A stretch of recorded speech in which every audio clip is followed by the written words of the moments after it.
Oreo season.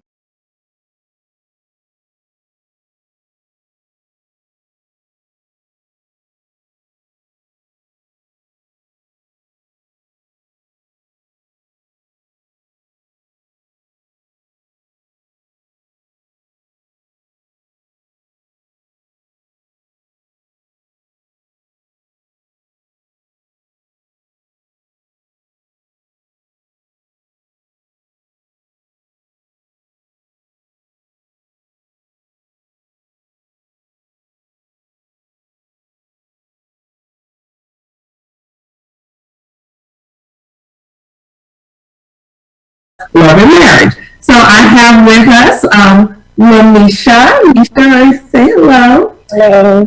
Priscilla. Hi. And I have Andrea. Hello, everyone. And so we all are coming from different perspectives. So Lamisha was married and now is now divorced. I was married and now divorced.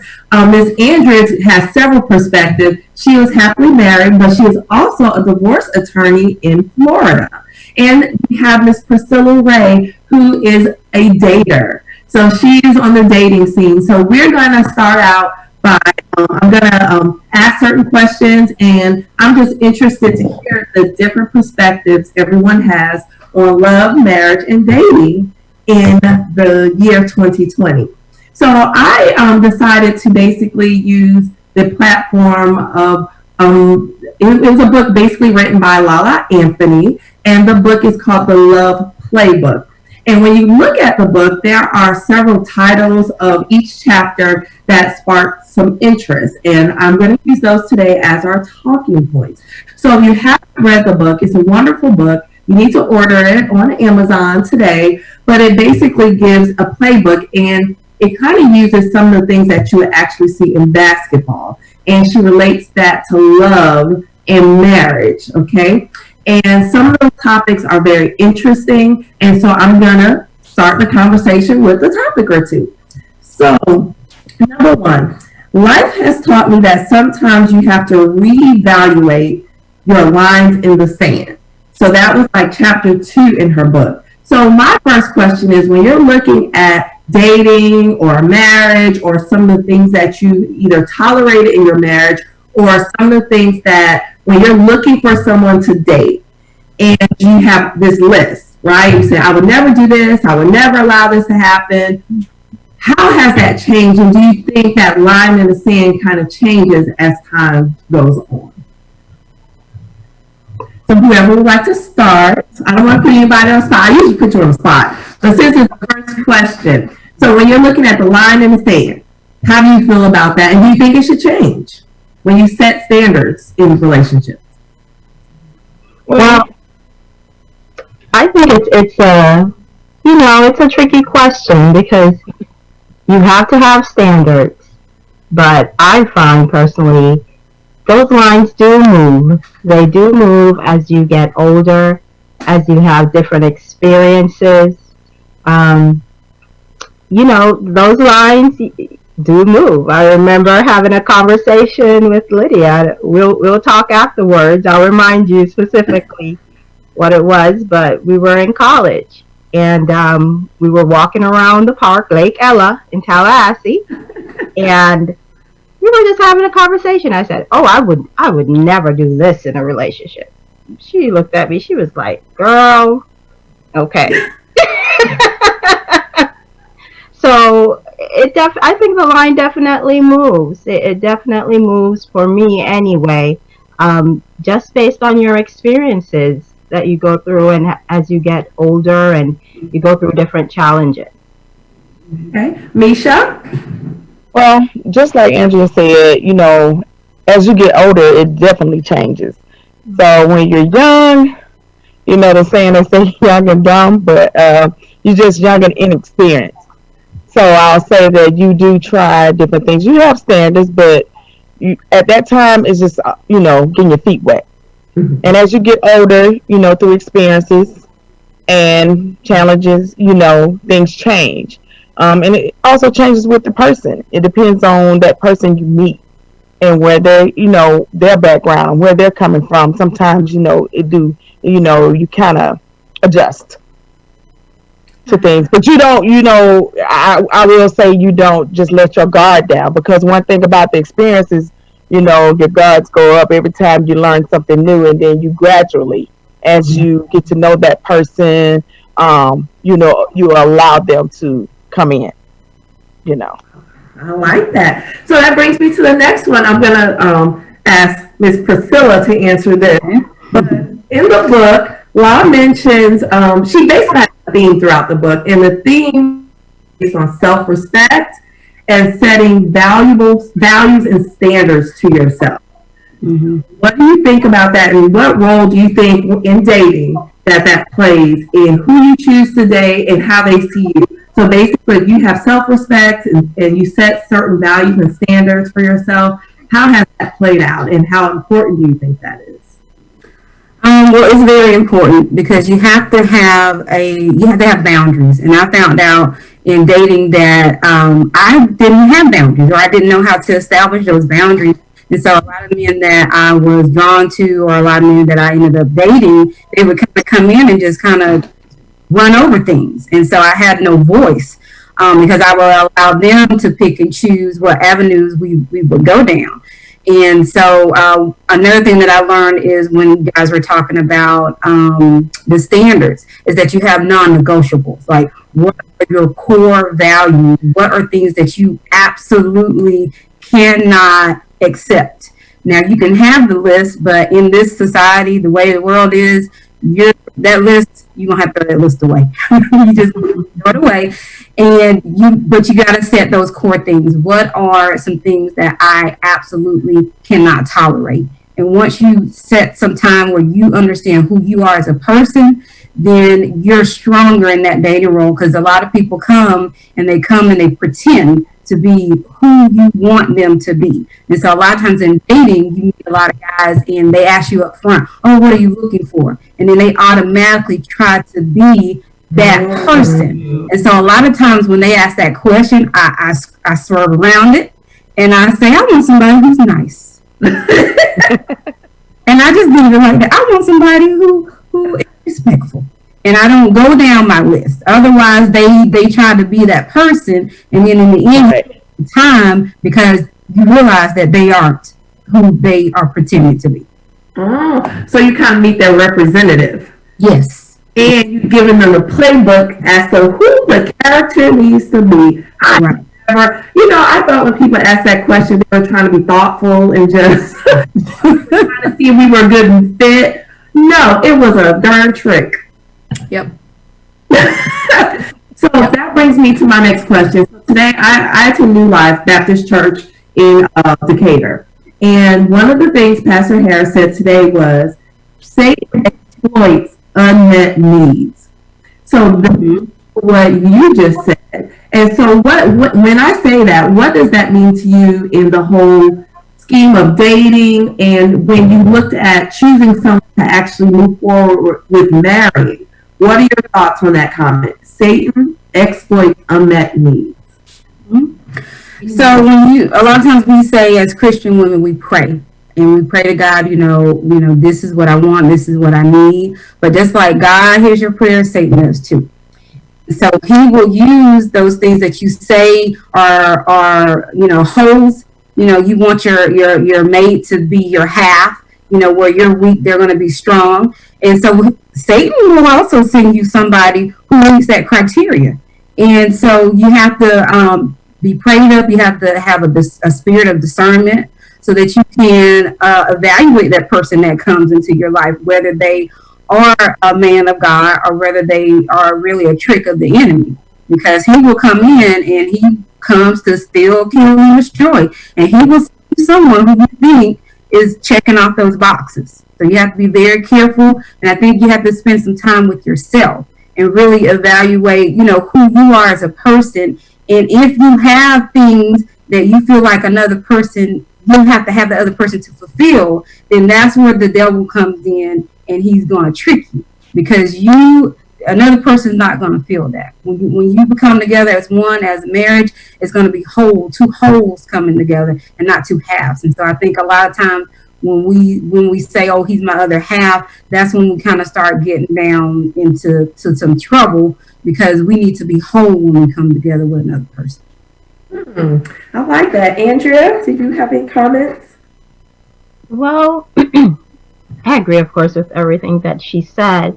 But what was also coming to my mind, and not to get too religious, but they really say it's really true that you have to put God first and look to Him. And especially, I know everyone's being reminded of that in these Corona times. Everyone's being affected in some way, shape, or another, or all of the above, financially, emotionally, psychologically. Some folks can't see their family. I live with most of mine, so that's not an issue. But you do have to put God first and look to Him, because we tend to, when we're in relationships, look to the other person to make us whole, to fill that gap, to fill that void. And I think in looking to God, you're able to focus more on yourself and try to build, to build yourself and make yourself whole, like she said. So when you're in the right relationship, it will be two wholes, hopefully, coming together. So, I think that. Did you want to add anything, Misha? I do. We always go into it saying, we're going to put God first, but, as people, we put Him in there, but we tend to try to take the lead. And I think that sometimes when, I guess, as we say, the devil, and most times it's not the devil, it's just us taking, we want Him to take the lead in things, pray and ask for this type of person, or ask for this to happen or that to happen. But then when it doesn't seem to come fast enough in our time, then we want to take lead and then be like, but this happened, I prayed for it and it didn't happen. No, it didn't happen because you didn't allow Him to take His course.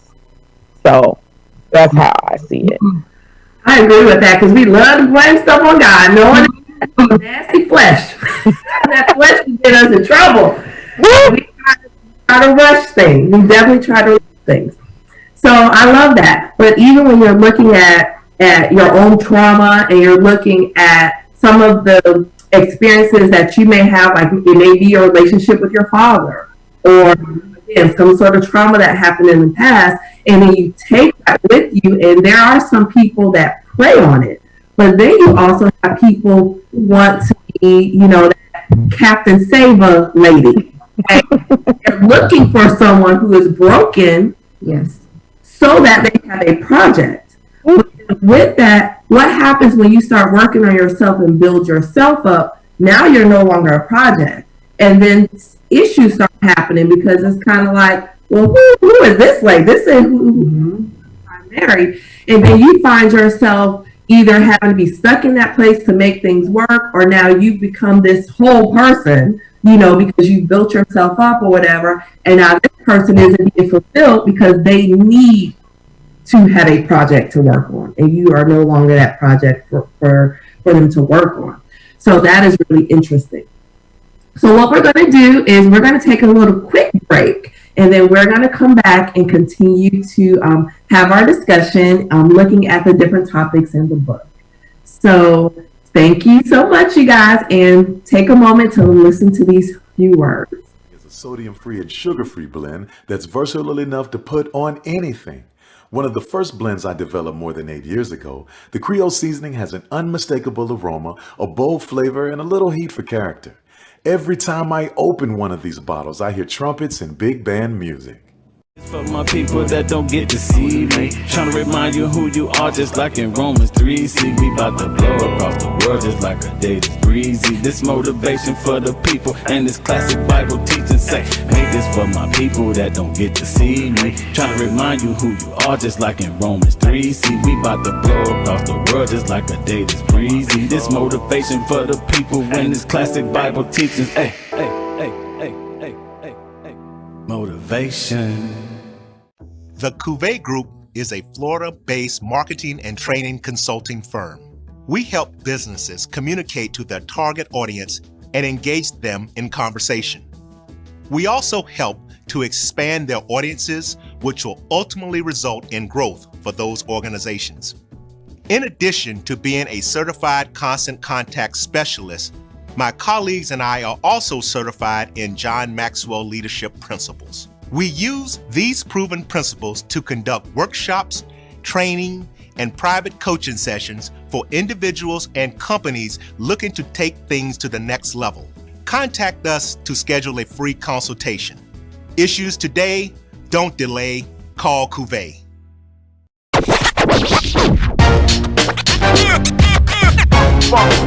It's like a loop machine.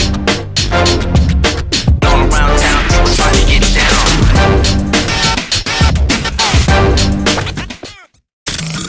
The human voice has always connected audiences with experiences. Major brands all across America have trusted Kever's voice time and time again. Conversational, powerhouse, intelligent, and sincere. That's the voice you need for your creative marketing process. KeversVoice.com. Kever's Voice, Kever's Voice, KeversVoice.com. Always on, all the time.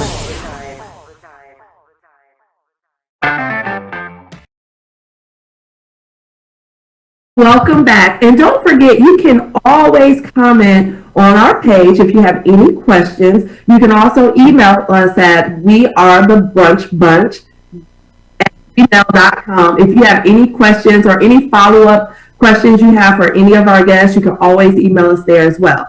So we actually had a question from one of our male viewers, and our male viewer basically said that when he asked the question, what are you looking for? He is genuinely trying to figure out what you're looking for. There's no tricks to it. He just really wants to know because he does not want to waste, anyone's time. So he wants to make sure what he has to offer matches what you're looking for. So, Ms. Priscilla, we'll let you start by answering that question. So what do you say to men like this viewer? So when it comes to dating and the end result as far as what you're wanting, I do believe that should be put on the table. That I'm dating with a purpose, that eventually I would like to get married. So that should not be ambiguous when you're trying to entertain someone. Now, what I was referring to earlier about kind of being ambiguous was a person's character. Who they are essentially as a person.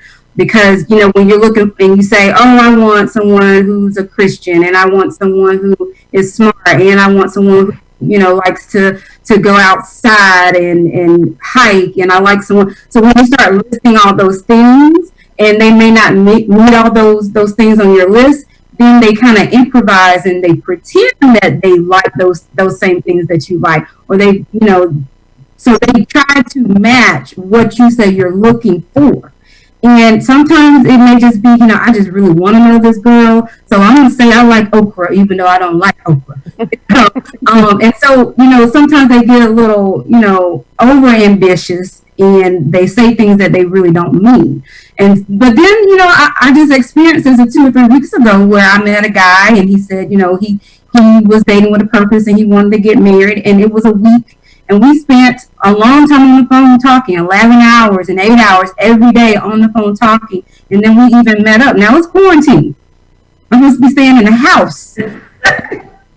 Because I felt like, okay, maybe we had such strong chemistry on the phone. Well, how does it, come together when we're in person, we're face to face? So I did spend some time meeting him. But then in the end, I found out after 1 week, he just wanted sex.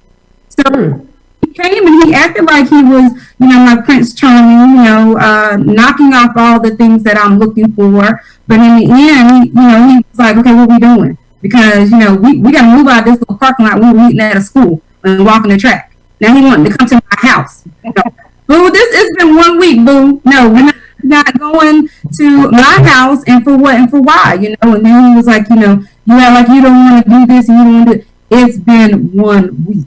And so those have been some of my experiences where, they come in as, pretty much a sheep in wolf's clothing. So you got to guard yourself and have a discerning spirit. And I've already prayed. If you're not here for me, God's gonna reveal that real quick. Mhm. So I don't feel like I wasted my time. I enjoyed our conversations that we had. He was very, intelligent young man. But at the end of the day, he was not really looking for the same things that I was looking That is amazing. That is amazing. And I like that spirit of discernment and just really talking to God about what you really want and asking God to look in your heart, because I think, and probably some of our viewers may not like that I say this, I'm just speaking for myself. I feel like, I don't want to say all women, but this woman may not know what she wants. And in my head, I'm saying, oh, I want this, this, and this, and this, just those things. But when it really comes down to it, is that what I want? I currently, my current relationship, I could literally tell him exactly what I want. And he could do like exactly what I want. And then I'm like, well, I want to do blah, blah, blah. And he's like, you just literally said you wanted to do this and we're doing it. Or you literally said you needed this from me. Now you're acting like an example is like, well, I need to see you more. You have to put the time in with me. We have to spend time together walking and, talking and doing these things. And then he did it for like consecutive 3 days. He came, rearranged the schedule. We went on picnics and walks and this and that. And I was kind of like, all right, bro, I'll see you next week. It's like, whoa, you said you needed time. You want to do this every day, picnics and walking the track. And I was like, well, I said that. Oh, well, I meant at that moment, that's what I was, not necessarily. So, and that's a silly example, but I could name other serious examples where I felt like I wanted certain things, but thank goodness I've asked, God to, look at what I need, and what I need is not always what I want. And sometimes it's not in the package we want it to come in. So that's my next question. What are your non-negotiables as far as appearance? So what if everything you wish for and dream for came in this man and he looked like Shrek? What are your non-negotiables, ladies? And be honest. Whoever want to start. Well, Lydia, before I answer that question, I wanted to touch on, the gentleman who sent the message. Yes. Because you actually hit the nail on the head as to exactly what I was going to say, in that it's okay to ask, what you're looking for and all of that, but most of the time, neither party knows what they really want. And, my advice to that gentleman would be, really and truly, only time will tell. Because you might get, like you said, I was thinking the same thing, you might get what you think you want, but then it turns out that's not exactly, what you want. Now, as far as the package, okay, let me start by saying, we're all human. We go with what the eyes see and think we like. But I know for me, what I find is that I might see the most handsome, cutest guy, has all the boxes checked, tall, dark, handsome, all of that. And then you talk to the person. They open their mouth.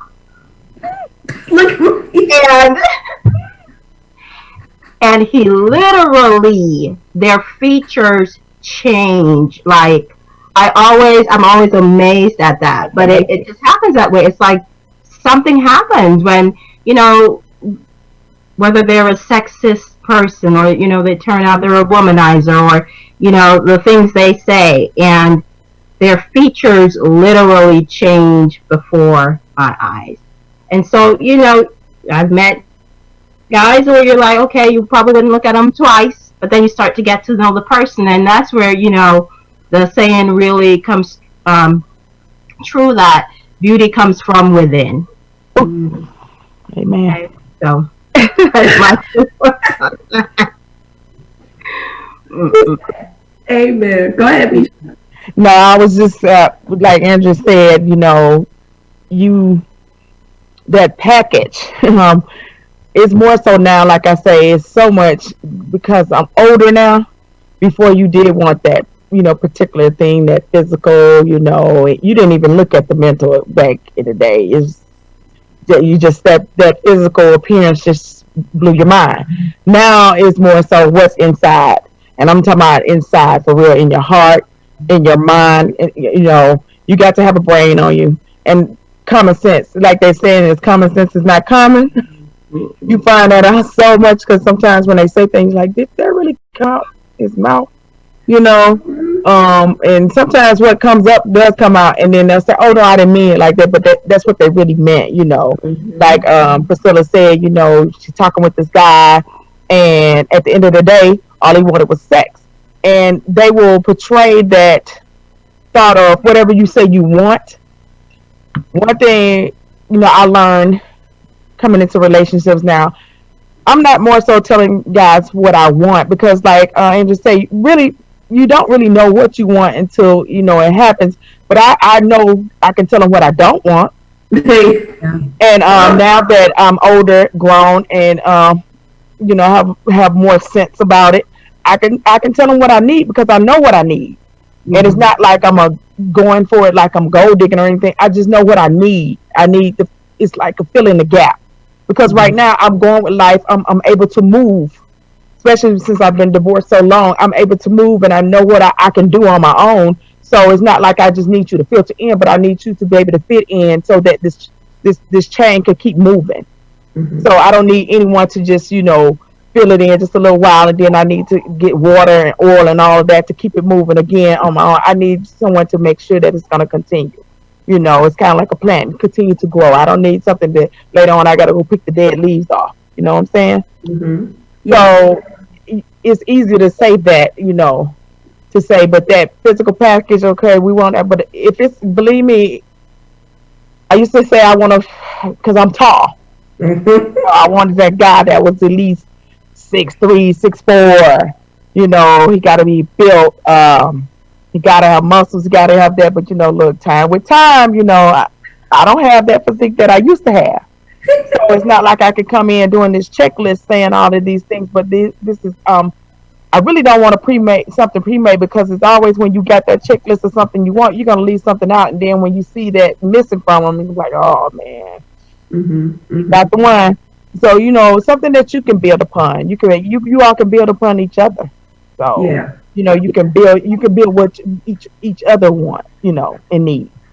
Yeah. And I wonder if guys know this. And if you're watching, guys, feel free to send us a message. But I want to know if they understand the small things matter. I feel like guys try to do these huge, grandiose things, and they end up sometimes being a lie, being fake, being temporary. 9%. They don't even realize these small things. And I don't think they realize the small things will have them standing on a corner and you broken up with them. And an example, I talked to this guy a long, long time ago, and I really liked him. I used to drive all the way down to Fort Lauderdale to, like, see him or whatever. And he did 3 things. I give people 3 strikes, and it's in my head. Like, I tell the guy I see him, I'm like, I broke up with you like 8 times. He's like, you did? What? You did? And I'm like, but you always seem to fix it. But this guy, and one of the things he did, one of the comments was a racist comment toward white people. And, well, that's a whole nother story. Can't be racist as a black person. But he made a discriminatory comment. And when he made it, it showed his deep hatred for a race of people. Because it was ugly. It was, I just couldn't believe he actually said what he said. And I won't even repeat what he said because it was so extreme and just the most. Then after that, he mentioned that his son lived in New York and his son needed, keyword needed, a jacket. So I went with him. We were going to lunch, but then we went to look for this jacket. He ends up not buying the jacket. And I'm like, well, your son needs this. This is a need. And he lives in New York, And he's like, well, I'll keep looking and I'll just get it later. And when I talked to him, he never bought the jacket. So that was strike 2 in my head, because you as a man need to take care of the needs of your kids. And then number 3, which may sound silly to you guys, but we were driving. This was in Fort Lauderdale by like Sawgrass Mall. So we're in that area. And if you know anything about South Florida, especially that west side area, a lot of the Everglades was pumped so that they could build out in that area. So we call it's basically like the muck because it's very humid because of all the Everglades. So that means a lot of animals, alligators and turtles, and you see all these animals crossing the street and all that. There was a huge turtle, that was trying to cross the street. And I was like, oh my God, stop the car. We have to get this turtle across the street. He was like, it's a turtle. I'm not stopping. And we had a full argument. And if you know anything about sea turtles, you know how hard to survive. And for a turtle that size, that turtle had to have been at least 60 years old, and understanding the whole ecosystem and how we're destroying it. And I'm not asking you to do anything with the turtle. I just need you to pull over so I could get the turtle. So show his level of compassion. So those 3, that was his strike 3. Those 3 instances showed me his heart, showed me how he feels about other creatures and how he takes care of his family. So do you think guys understand, or do small things matter to you all? What is your opinion on small things matter? That small things to me are the big things. Right. That's one of the things about it. It's like, a lot of people don't look into it, but it's just the little things that make big impact on me. Mm-hmm. And it shows a big thing about you. And just like you said, that dealing with compassion, just, common courtesy and things of that nature is definitely a big thing on me because I have kids.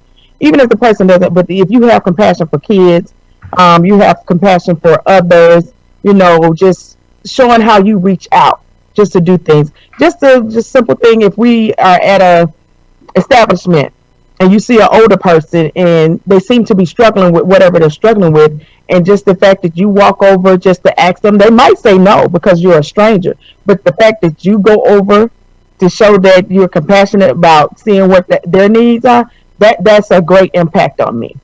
That shows me that, you won't only just do it for me, you definitely will do it for others. Mm-hmm. And there might be others just connected to me. So if I come to you with that issue or problem, I might not need you to do anything monetarily or anything. I just might need you to listen and give me your advice. That means you're open to do that. Mm-hmm. I can see that. Mm-hmm. I like that. Yeah, it's those little things, like you said, the yellow flags that turn into red flags. Yep. You got to keep an eye on those, because the way a friend of mine, her, Lydia, told me a long time ago. She said, Andrea, if someone you're dating, if someone from his family comes to you and say something, believe them. Believe them. Okay? Pay attention to how they treat their mom. That's a biggie. If, someone who, for whatever reason, they don't take their mom's calls, they don't listen, those yellow flags end up being the red flags, because however, it's the same thing with that turtle, Lydia. If you need him, he might not be there for you. Mm-hmm. So yeah. Yeah. Well, we are going to take a quick commercial break, and then we're going to come back with a few more questions.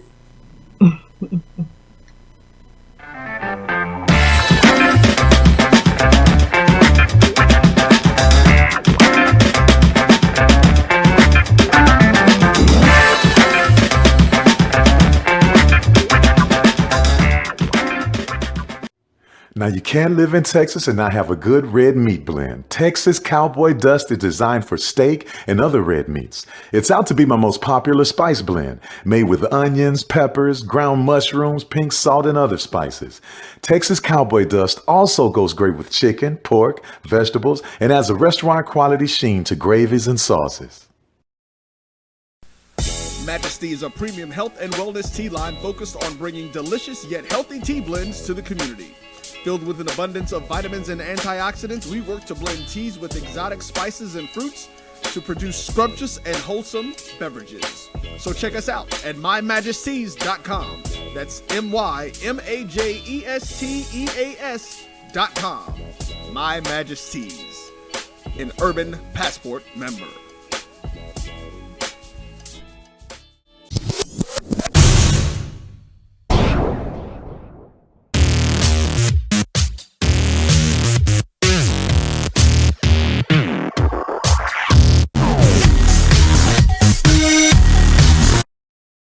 Are you hungry for authentic Caribbean food like jerk chicken, oxtail, red snapper, shrimp, tofu, and rasta pasta? Well, find your way over to Mango's Caribbean Restaurant, 180 Auburn Avenue, right next to Royal Peacock in downtown Atlanta. Them belly full, but we hungry. Mango's Caribbean Restaurant, open daily from 11 a.m. to 10 p.m. And on Friday and Saturday, we're open till 4 a.m. Come to Mango's and put some spice in your life. So we've got a good thing going.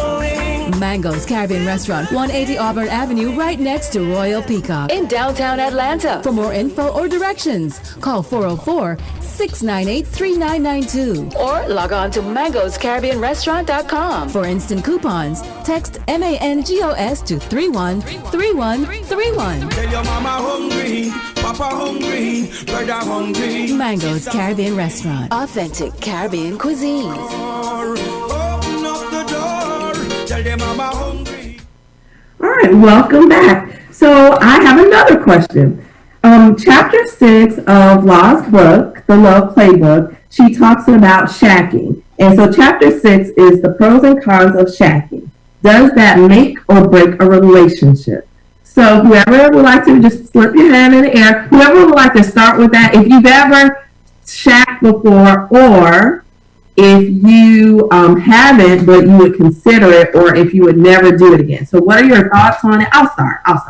So let's see. Being that I've been married and divorced, I don't know how I feel about it, especially because I have two small girls still. They're about to go to middle school. Mm-hmm. And I, at first, didn't necessarily see a huge problem with it, and it was only because I did not want to get married again. However, the person that I'm seeing now also has daughters and said that he wouldn't want his daughters to do that, and he wants to be a good example for his girls. And so that's not what he wants my girls to see either. And so he's against it. And I do remember when I went to college, I made that choice to shack. And Andrea, how the hell did that go, Andrea? I'll let you tell it.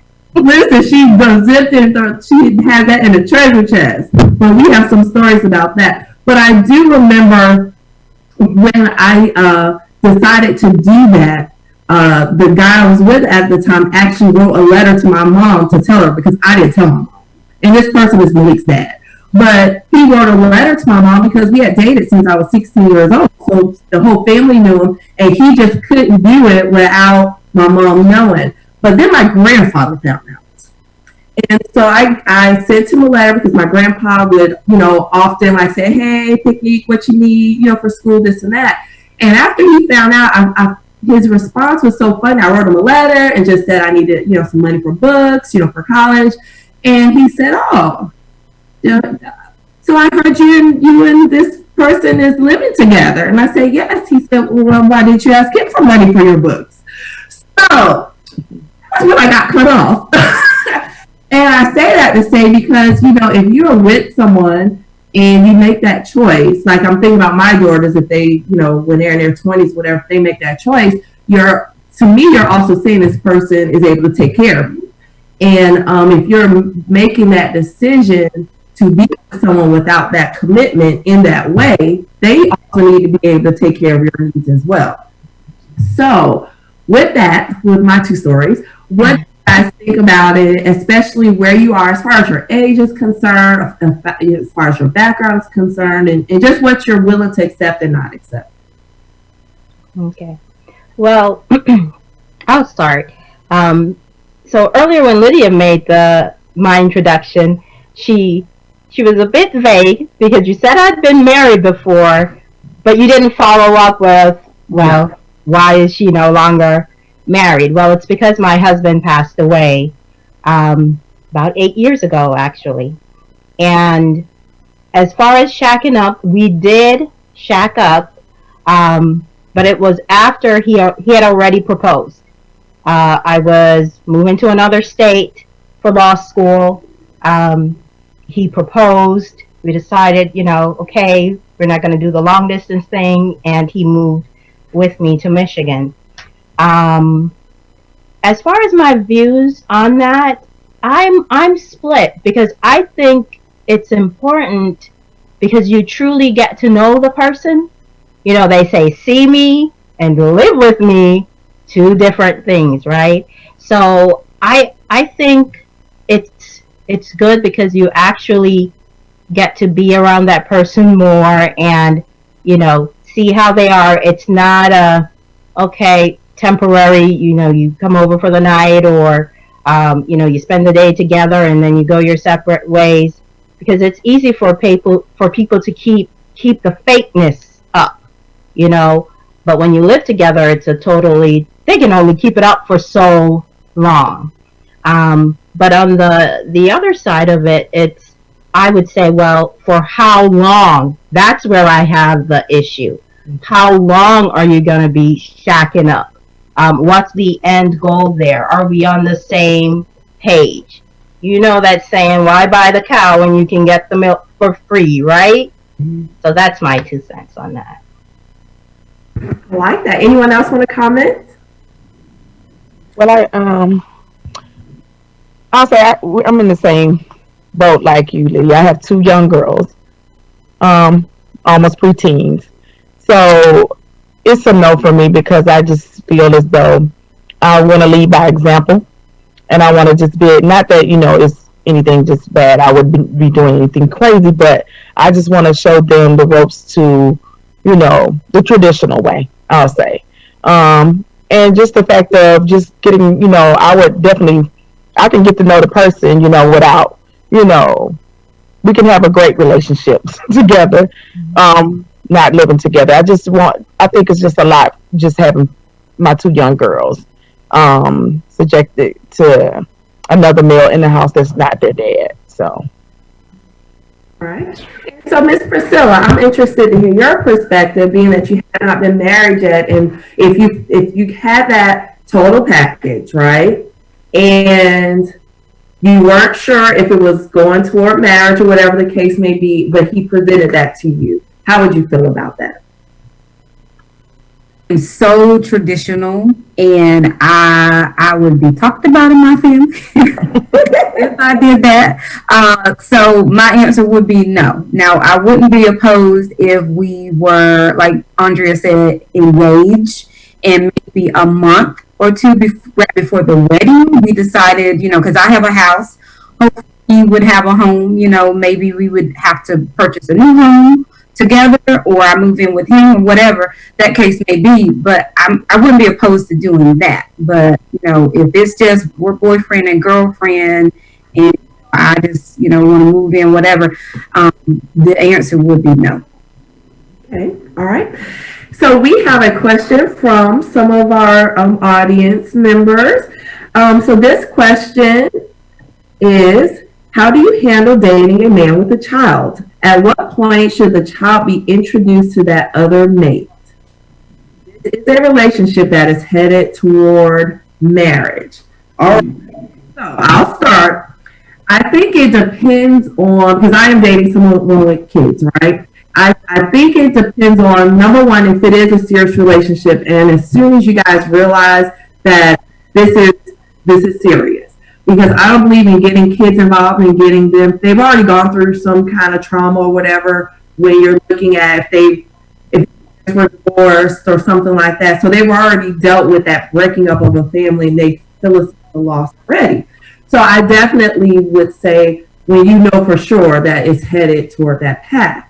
But then another level, I would also say that you look at the mental stability of the child's parent. as well. Because are they going to be bringing crap to my doorstep? Do they know that y'all aren't together anymore and that y'all will never be back together and that you have truly moved on? You don't want those extra issues and problems. So I feel like that person definitely needs to have a conversation with the ex first, saying, look, I'm dating someone, because that sometimes they're so afraid of the ex, or they don't want that person to manipulate issues with the child. They act like they just single and they're with the kids and they ain't talking to nobody or anything like that, because they just don't want the drama behind it. So blindside that other person by introducing them to the kids. So step one, in my opinion, is talking to that baby mama, baby daddy, whatever it is, and saying, look, I am seeing someone. Because that person may not be they can't stand you, right? They don't want nothing to do with you, but let you walk in there with a baddie. Walk into the soccer game with a baddie. Oh, all of a sudden now, me and your daddy get back together, or me and your mama get back together. People put it out when they actually see it. So, and I think it should be done. I think you shouldn't blindside the kids. Like, don't just show up somewhere. Right. Have a conversation with the mom first.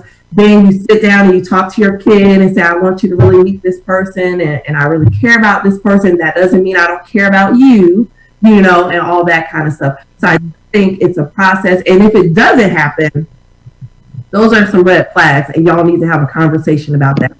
So if you've been dating a year or whatever the case may be, or whatever your timeline is in your relationship, you still haven't met that person, and it's an issue when you ask about meeting that child, that's a red flag. And somebody must not know about y'all's relationship, or it's not what you think it is.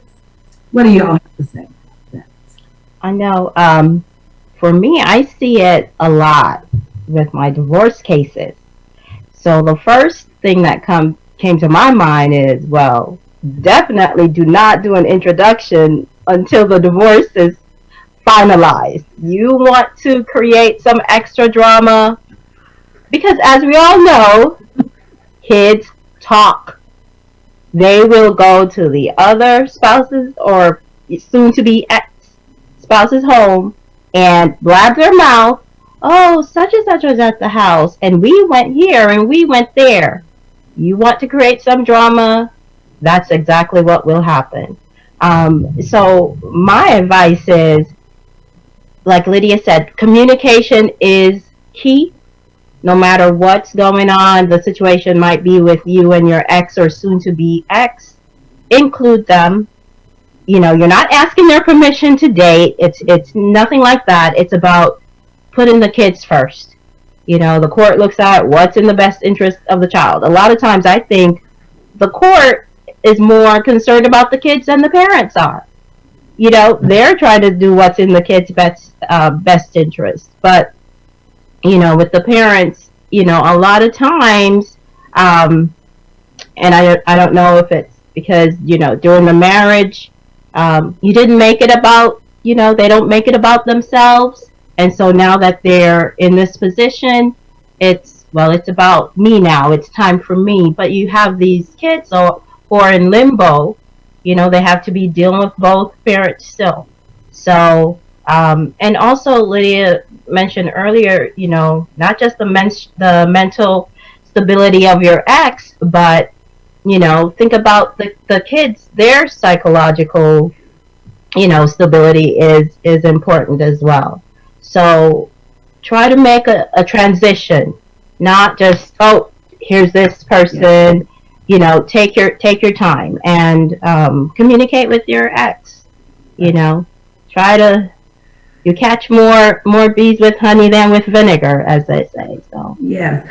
And before we go to a break, I just want to mention something you said, which people that may be getting ready to go through divorce or are in a process, I don't want them to take lightly what you said, and that can save them a lot of heartache and money.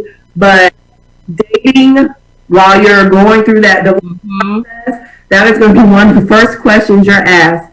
And if you are, stop, because that can add so many complications. And you all have been separated for 5 years or whatever the case may be. You better be clean when you're filling out that paperwork and you have to go sit before a judge. Yes.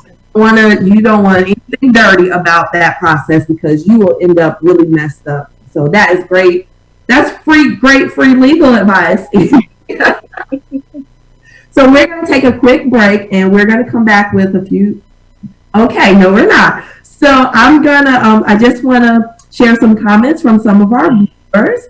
So Darren is giving you some love, Andrea. He said, yes, preach, absolutely, to some of your comments. However, he also says that the milk is never free. The cow has a safe place to stay and their calves are safe too.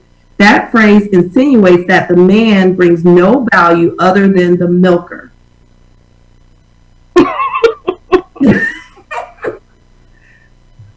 So I wanted to share that.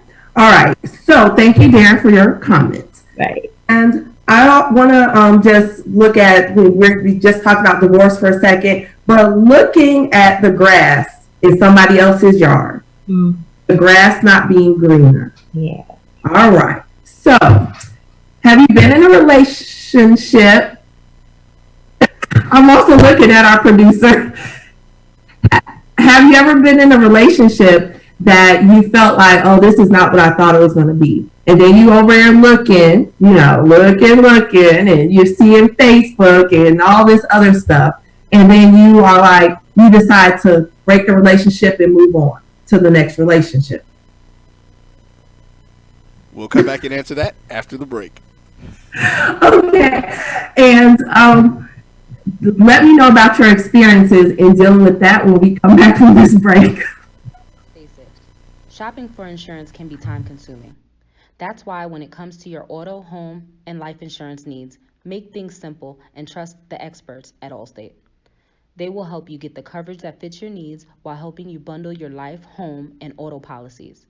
Bundling saves you money, sure, but it also saves you time, so you can enjoy the things that matter most even more. Contact me, Tammy Haynes, your local agent, for a free personalized insurance quote. Allstate, are you in good hands?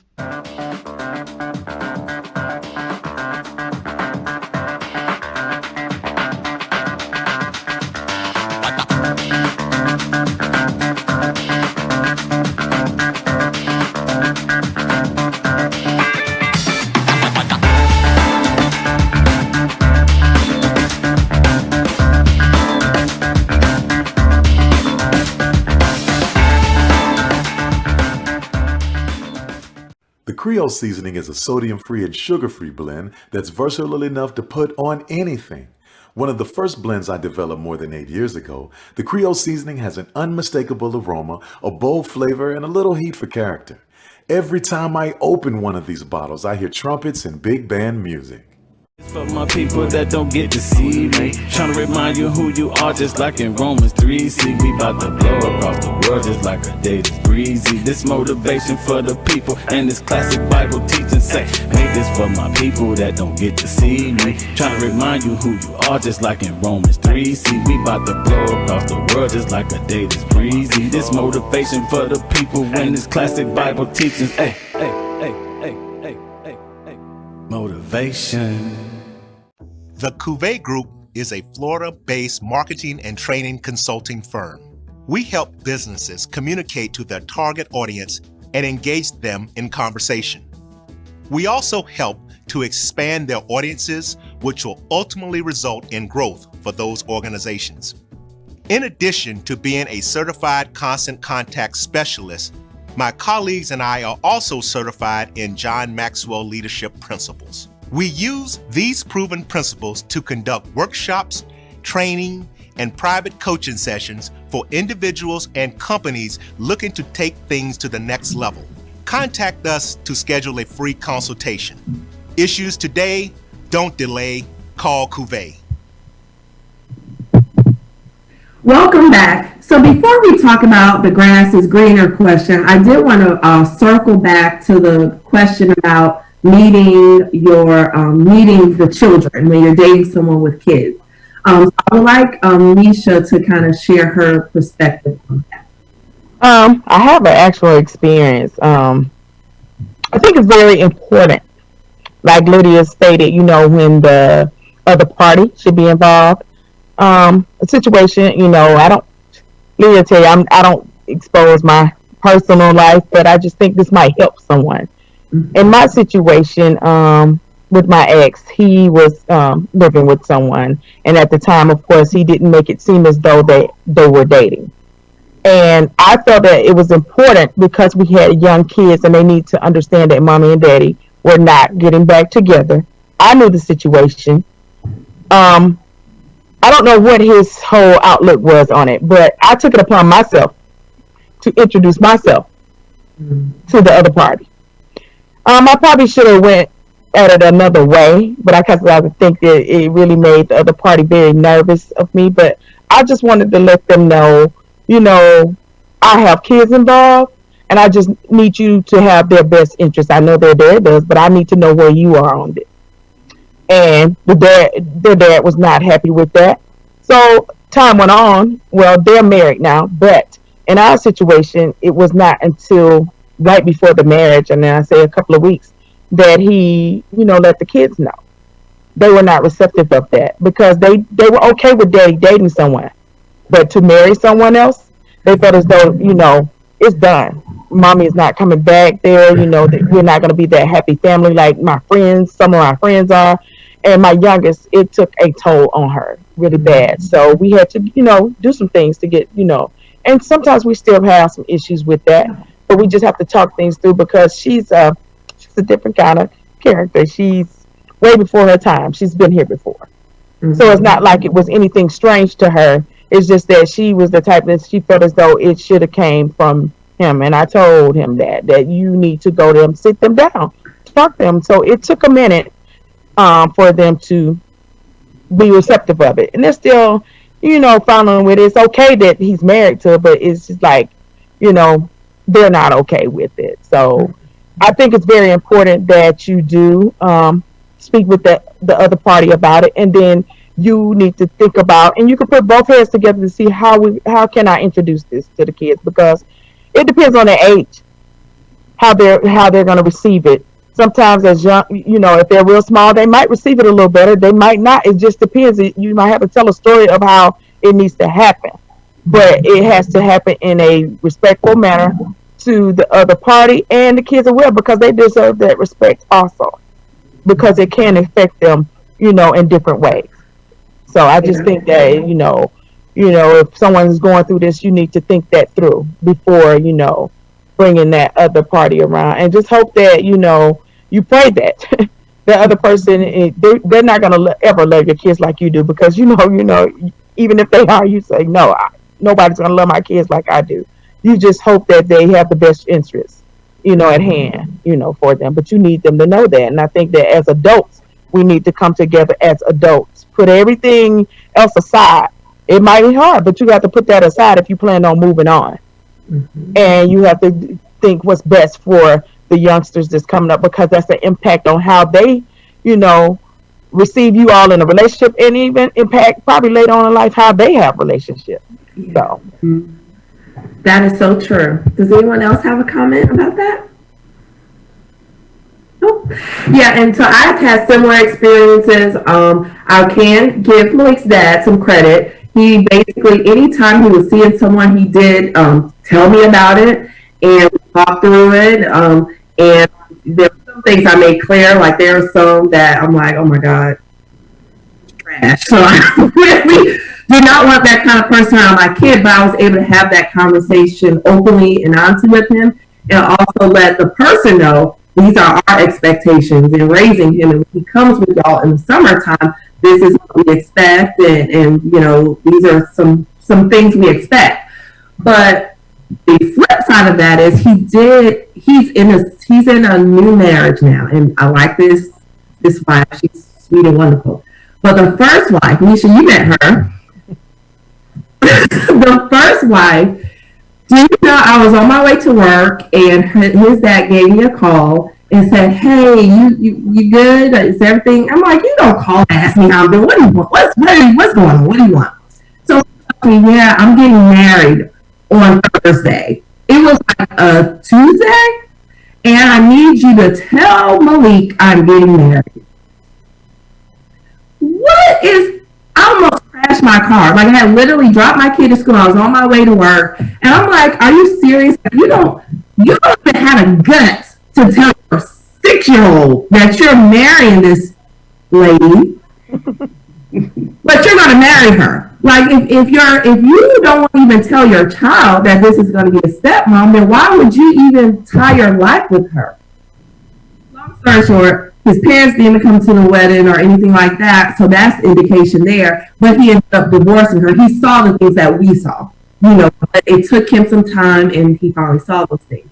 So that was devastating for Malik because again, he wasn't important enough for him to be consulted or to be discussed with him, and it's going to change the dynamics of the household when he actually goes there.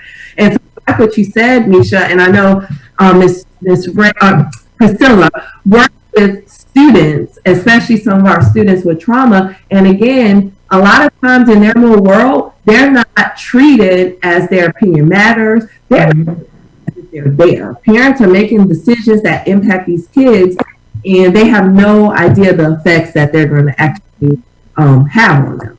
So, but any more comments about that before I move on? Right. So I want to move on to the last couple of questions. But when we are looking at somebody else's grass, have you ever had a situation where you thought the situation you were in wasn't that great, then you move on to another situation, then you think back on your previous situation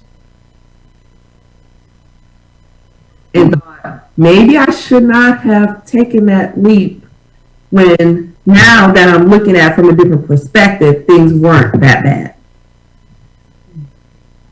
Well, I know for me, what I've learned, and everyone knows this, that the grass isn't always greener on the other side. But also, I had to learn that everyone has their trials. Everyone is going through something.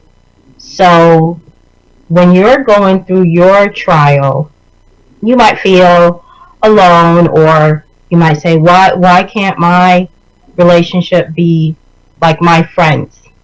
Or whether it's a particular friend or a group of friends. I know for me personally, my husband, he was sick for 8 years, and I would think you ask, why me, Lord? Why us? Why do we have to be going through this?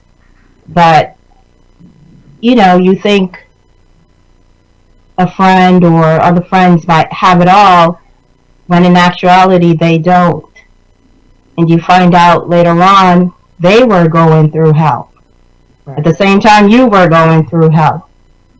So, for me, as far as looking at, someone else's grass, so to speak, you just have to be reminded that just because you're going through whatever you're going through, you're not alone. Others are as well. They might not say it. They're definitely not going to put it on Facebook. Or Facebook,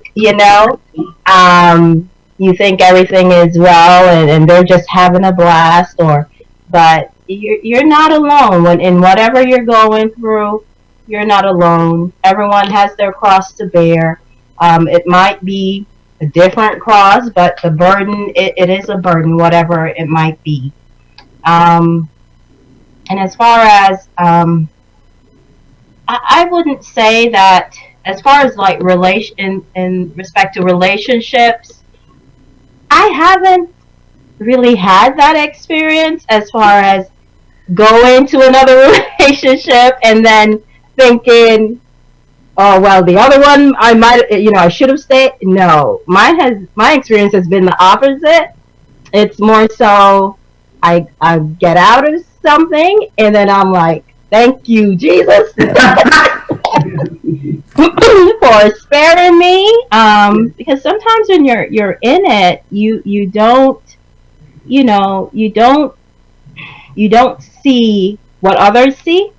and you think everything's okay, and at the breakup you might think, oh, I thought he was the one, or I had all these dreams and we were gonna get married, and then later on you look back and you're like, who was that person? Was that me? Thank you, God, for sparing me and getting me out of that. So that's just been my experience. Yeah. And Sharon said the grass is not greener on the other side. Every relationship has the 80-20 rule. There will be plenty of issues in every relationship. Just you have to communicate and work through what your 80 is and your 80 and your 20. And I just saw of the Why Did I Get Married? And I remember at the end where she asked him, how's that 20 going? That 20% and you risk losing your 80. Did anyone else want to comment on that? Yes, Nisha.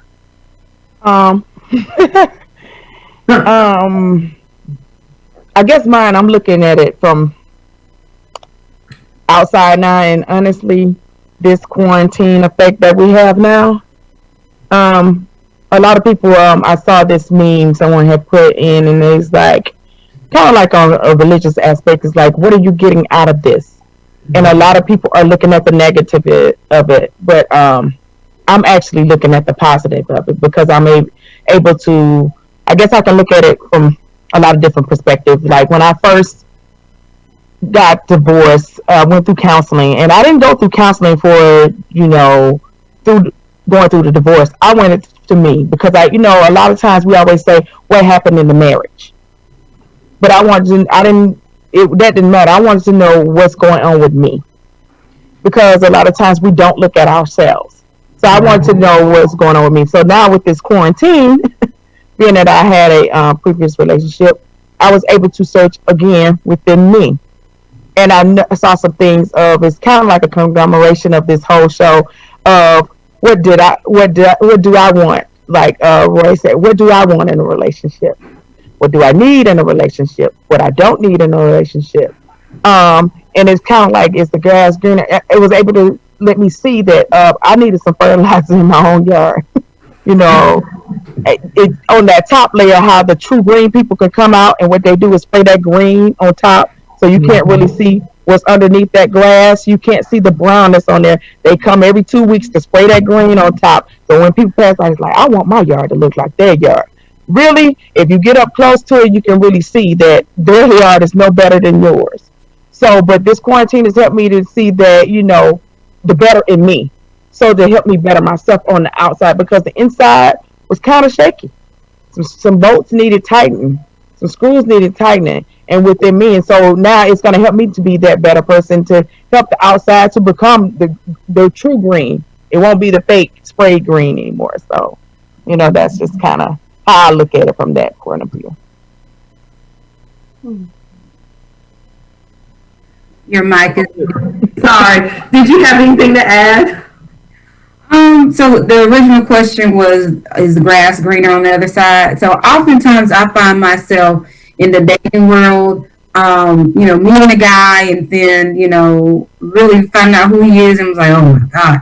And it's just like a cycle over and over again. You think, and then never mind. Then you think, and then never mind. And so I battle with my mind always going back to my last relationship where, we were in it for a minute, and then for years it was really just kind of a situationship back and forth.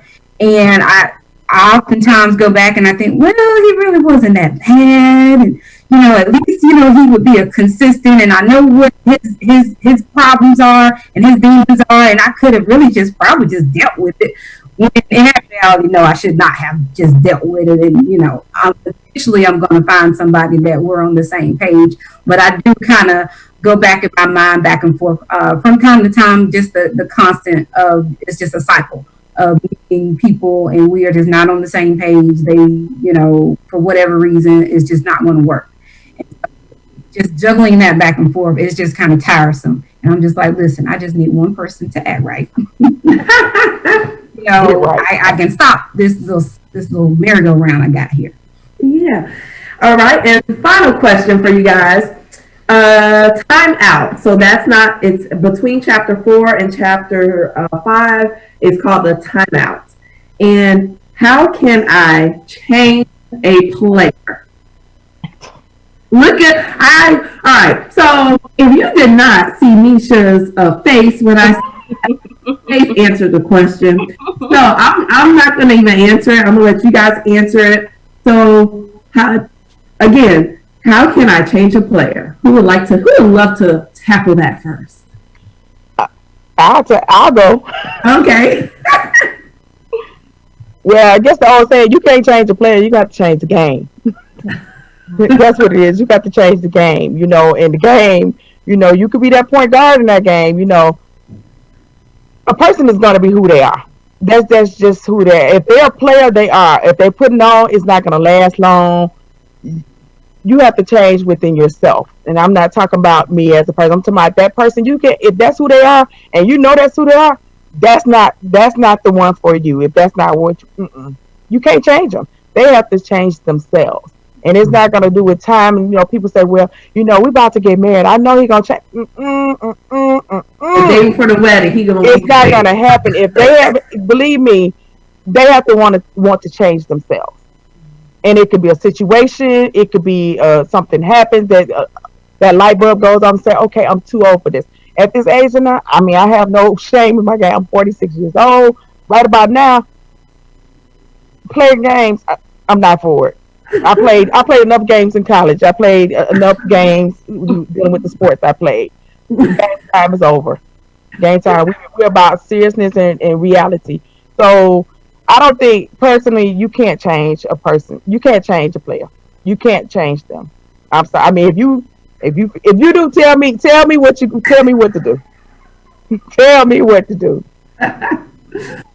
Miss Priscilla? I agree. So if they are a player, you found that out, you need to be creating exit strategy. Now I have a friend. I was telling him about that guy I was talking about earlier, and I found out that at the end all he wanted was sex. And he said, "Girl, you gotta play the game." And I was like, I'm too old to be playing games. And so, he was saying, you're coming about it the wrong way. He was like, well, have you enjoyed the conversations that you've had with him so far? I was like, yes. And he was like, well, now you figured him out. So now you just play the game back with him. And I'm like, oh, that's too much energy. And I'm voting towards someone that I know is not going to, at the end, give me the results that I want. So why am I going to sit here and play with this man? And first of all, I don't even know who he is. He could be a killer.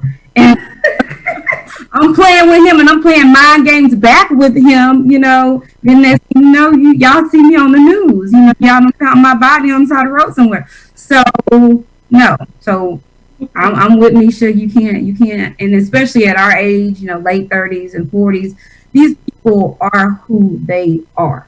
Mm-hmm. Age of the game. So, if any changes are going to come about, it's because they have stopped, reflected, and said, you know what, I do not want to be this person anymore because I am constantly hurting people, and I'm leaving a trail of broken hearts, and in turn, I'm hurting myself because hurt people hurt other people. And so until they get to that revelation that they are the problem, or that they need to change, and they go seek therapy, because at this age, if you're constantly doing that, then there's something fundamental wrong with you, that you got to go in and you got to fix that, and you got to take the time, believe in God, pray, go to church, and have a therapist, because you're going to need that to get to where you want to be. Yeah. Andrea, what do you think? How can I change a player? Yeah, I don't think you can, personally, I don't believe you can change anyone. Like Priscilla said, they have to come to that realization that they don't want to be this person anymore. I've had a few divorce cases where usually it's the wife that files as a quote unquote wake up call, and I have had a few where they did come back and dismiss the case because I guess the husband came to the realization that she's really and truly willing to walk away. And I think we have to be willing to walk away when you realize, what's going on, that they are a player, like, Priscilla did with her situation. And if they're married, or even if they're just dating, if they get that wake up call and they're willing to let you go, well, you have your answer. I've had a few cases where the wife filed as a wake up call, and it didn't work. It didn't work. They did not want to try to work things out. They did not, the husband didn't want to change. They want to be who they are, which is a player. So, if they come to that, that's the only way. Only they can change themselves. They have to come to that realization, and it's just up to what they're willing to lose. And if they're willing to lose you, then they don't deserve you. I definitely agree, and I agree that it's up to them to have that wake up call and that epiphany. I will say this though. When my ex-husband, I remember, and it wasn't that significant to me, but with you guys talking, it made me think of that moment. He called me. No, I called him one day. He's like, I have to call you back. I'm like, what are you doing? Like, I called you once earlier, and you still, taking forever to call me back. And so he's like, I'll tell you when I'm done. So, all right. So he calls me back and tells me what he spent the day doing. He spent the day, he had gone to church, and somehow it sat on his heart, all the girls he did wrong in his past. He literally called all of them and just did this whole apology tour because, and I mean, he wasn't married, he was single and all that kind of stuff. And I just thought that said to me a lot about his character, and that he was making changes in his heart. And at the time, we were, Nisha and Andrew knows, we were friends, not necessarily dating. So he shared a lot with me, but that was one thing he felt like for him to move on, anything he tries to do in his life, he wouldn't be able to do because of the people that he hurt, just with him being young and dumb, which is also chapter 3 in her book is called Young and Dumb. Basically, he had that realization. He's like, that's not how I treat people, and if I'm trying to walk into this adulthood, turning 30, I do not want to move like that, and I don't want people to see me like that. And so I think that really said a lot about his character. So I would like to finish off with a few relationship memes.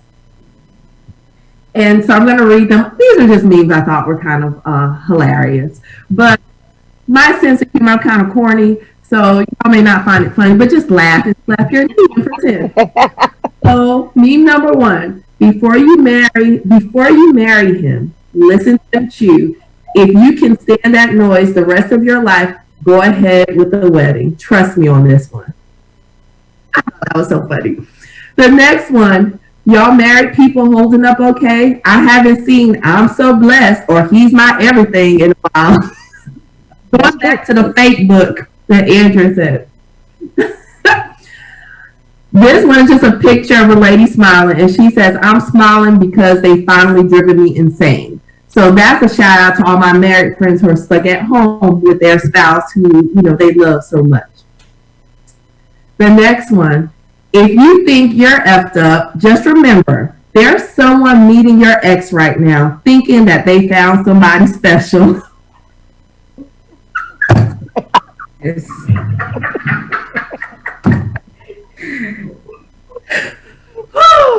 Me, I love a man who can take charge and be aggressive. Also me, who the hell you think you talking to? The hell? Because that goes back to we think we know what we want. And the last one is my fave, the famous Whoopi Goldberg. I love her. But it's a picture of her from The Color Purple, and it says, if he hasn't seen your hair like this, y'all are not in a real relationship. Right. Well, I just want to thank everyone for joining us today, and thank you, ladies, for sharing your experiences around dating and marriage and love. I wish you all happiness, and I hope that you find everything that you're looking for. Again, if you have any questions, any follow-up, you can always send us an email at wearethebrunchbunch@gmail.com, and I will forward those messages on to our guest here today. Also, if you missed the live showing, we will have our show. You will be able to see it at a later date. But I just want to thank you all again. And Miss Andrea, if you wouldn't mind, we have viewers from all over. So if you wouldn't mind sharing your information for your law practice, if after this quarantine and stay-at-home order, some people may need your services. Okay. And also post that on the webpage. Will do. I'll post my website there. Okay. All right. Thank you, everyone, and have a blessed Sunday. You too. Bye.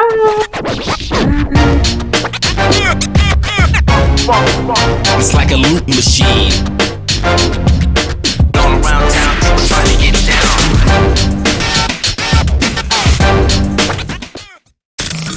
The human voice has always connected audiences with experiences. Major brands all across America have trusted Kever's voice time and time again. Conversational, powerhouse, intelligent, and sincere. That's the voice you need for your creative marketing process. KEAVERSVOICE.com. Kever's Voice, Kever's Voice, KeversVoice.com. Always on, all the time.